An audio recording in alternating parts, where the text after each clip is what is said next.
જય સોમનાથ વિદ્યાર્થી મિત્રો, રોકડ પ્રવાહ પત્રકમાં 3 પ્રવૃત્તિઓ છે.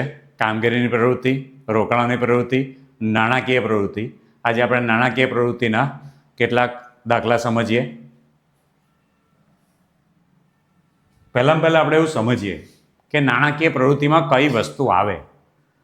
તમારી પાસે એક પાકું સર્વે મેં આપ્યું છે. પાકા સર્વેમાં મૂડી દેવા બાજુ પર આપ્યું છે શેર હોલ્ડરના ભંડોળો, લાંબા ગાળાની જવાબદારી, ચાલુ જવાબદારી. 3 વસ્તુ તમારી પાસે આવે છે. શેર હોલ્ડરના ભંડોળમાં ઇક્વિટી શેર મૂડી, પ્રેફરન્સ શેર મૂડી, અનામત અને વધારો છે. આ 3માંથી જેમાં તમને રોકડમાં અસર થતી હોય તેટલી જ વસ્તુ ધ્યાનમાં લેવાની. લાંબા ગાળાની જવાબદારીમાં ધ્યાનથી સમજીને ડિબેન્ચર યાદ રાખવાનું કે ડિબેન્ચરની પ્રવૃત્તિ આવશે. ચાલુ જવાબદારી આમ તો કઈ પ્રવૃત્તિ છે? કામગીરીની પ્રવૃત્તિ છે. કામગીરીની પ્રવૃત્તિમાંથી માત્ર એક જ વસ્તુ આપણે ધ્યાનમાં લઈશું, જે આવશે બેંક ઓવરડ્રાફ્ટ. આ બેંક ઓવરડ્રાફ્ટ આપણે નાણાકીય પ્રવૃત્તિમાં ધ્યાનમાં લેવી પડશે. પાક્કે પાયે યાદ રાખી લેજો. ઇક્વિટી શેર મૂડી, પ્રેફરન્સ શેર મૂડી છે, ડિબેન્ચર છે, બેંક ઓવરડ્રાફ્ટ જે ચાલુ જવાબદારીમાં આવે છે. ચાલુ જવાબદારીને ચાલુ મિલકતો કામગીરી પ્રવૃત્તિની અસરો આપે છે, પણ એમાંથી બેંક ઓવરડ્રાફ્ટ આપણે શેમાં લઈશું? નાણાકીય પ્રવૃત્તિમાં ધ્યાનમાં લઈશું. હવે આપણે એક સમ ગણીએ. હેતલ કંપની લિમિટેડના નીચેના વ્યવહારોને આધારે નાણાકીય પ્રવૃત્તિઓમાંથી ઉદ્ભવતા રોકડ પ્રવાહની ગણતરી કરો. ઇક્વિટી શેર મૂડી આપી છે, તો પહેલું આપણે સ્ટાર્ટ કરીએ. હેતલ કંપની લિમિટેડના નાણાકીય પ્રવૃત્તિમાંથી ઉદ્ભવતો રોકડ પ્રવાહ. પહેલું લખીશું ઇક્વિટી શેર મૂડી. ઇક્વિટી શેર મૂડી. ઇક્વિટી શેર મૂડીમાં શું છે? વધારો છે. કેટલા રૂપિયાનો વધારો છે? 6 લાખ રૂપિયાનો. 6 લાખ રૂપિયા આપણી પાસે વધારાના આવ્યા. શેર મૂડી વધી, રોકડ આવે છે. પ્રેફરન્સ શેર મૂડી. પ્રેફરન્સ શેર મૂડીમાં ઘટાડો થાય છે. પ્રેફરન્સ શેર મૂડી હતી 10 લાખ રૂપિયાની 8 લાખ થઈ ગઈ. 2 લાખ રૂપિયા ઘટે છે માટે હું કૌંસમાં મૂકું છું. ડિબેન્ચરમાં કોઈ ફેરફાર નથી માટે ડેશ મૂકીશું.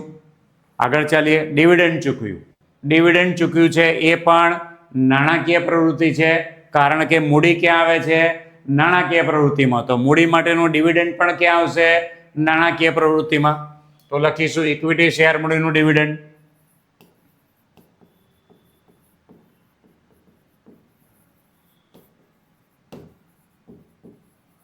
કેટલા રૂપિયા ચૂકવ્યા છે? આપણે 2 લાખ રૂપિયા ચૂકવ્યા છે લખ્યું છે. પછી પ્રેફરન્સ શેર મૂડીનું ડિવિડન્ડ 1 લાખ રૂપિયા.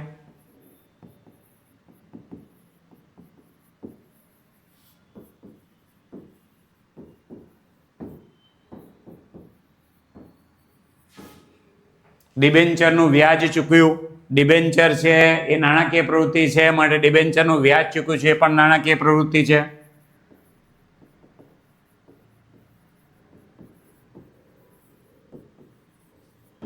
કેટલા રૂપિયા ચૂકવ્યા છે? 50,000 રૂપિયા.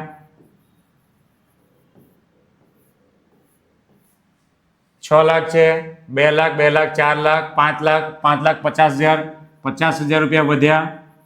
લખીશું આપણે નાણાકીય પ્રવૃત્તિમાંથી ઉદ્ભવતો મળે છે આપણને માટે આવક રોકડ પ્રવાહ.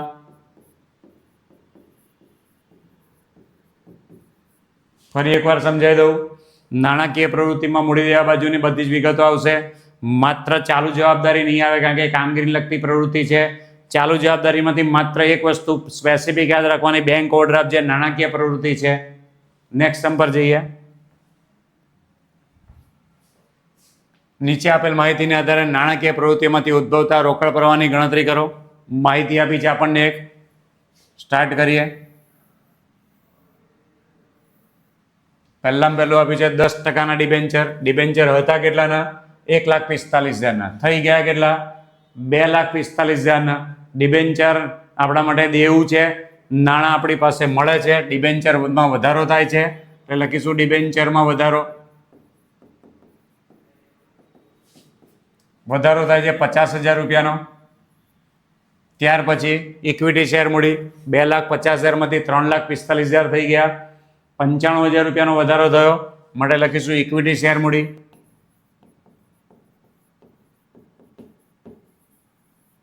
કૌંસમાં લખીશું વધારો, રકમમાં લખીશું 95,000.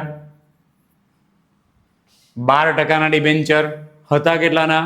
1,50,000 થઈ ગયા કેટલાના? 1,00,000 રૂપિયાના. એનો મતલબ કે તમે 12% ડિબેન્ચરના નાણાં ચૂકવી દીધા છે, તમારી પાસેથી રોકડ જાય છે.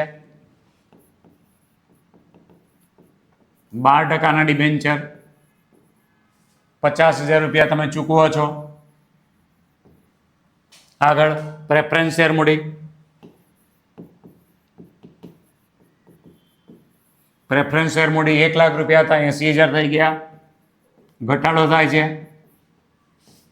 20,000 રૂપિયાનો. બેંક ઓવરડ્રાફ્ટ મેં તમને સમજાવ્યું આગળના દાખલામાં. બેંક ઓવરડ્રાફ્ટ એ નાણાકીય પ્રવૃત્તિ છે. બેંક ઓવરડ્રાફ્ટ કેટલાનો હતો? 68,000નો બેંક ઓવરડ્રાફ્ટ હતો. અત્યારે કેટલો થઈ ગયો? 45,000. મેં દેવું ચૂકવી દીધું છે, રોકડ જાય છે મારી પાસેથી, એટલે 23,000 રૂપિયા મેં વધારાના ચૂકવી દીધા છે. વધારાની માહિતી પર જઈએ. ડિબેન્ચર વ્યાજ ના ચૂકવ્યા. જો ડિબેન્ચર એ નાણાકીય પ્રવૃત્તિ હોય તો ડિબેન્ચરનું વ્યાજ પણ નાણાકીય પ્રવૃત્તિ આવે. ડિબેન્ચર વ્યાજ ચૂકવ્યું, રૂપિયા છે 12,000. આ પ્લસ માઇનસમાં પ્રોબ્લેમ ના થાય જોજો. ઇક્વિટી શેર ડિવિડન્ડ અને પ્રેફરન્સ શેર ડિવિડન્ડના ચૂકવ્યા 22,000. હું લખું છું ડિવિડન્ડ, કૌંસમાં લખીશું ઇક્વિટી શેર મૂડી અને પ્રેફરન્સ શેર મૂડી. રકમમાં આપ્યા છે 22,000 રૂપિયા. બેંક ઓવરડ્રાફ્ટનું વ્યાજ ચૂક્યું. ફરી કહું છું, બેંક ઓવરડ્રાફ્ટ નાણાકીય પ્રવૃત્તિ છે, તેનું વ્યાજ પણ નાણાકીય પ્રવૃત્તિમાં આવશે.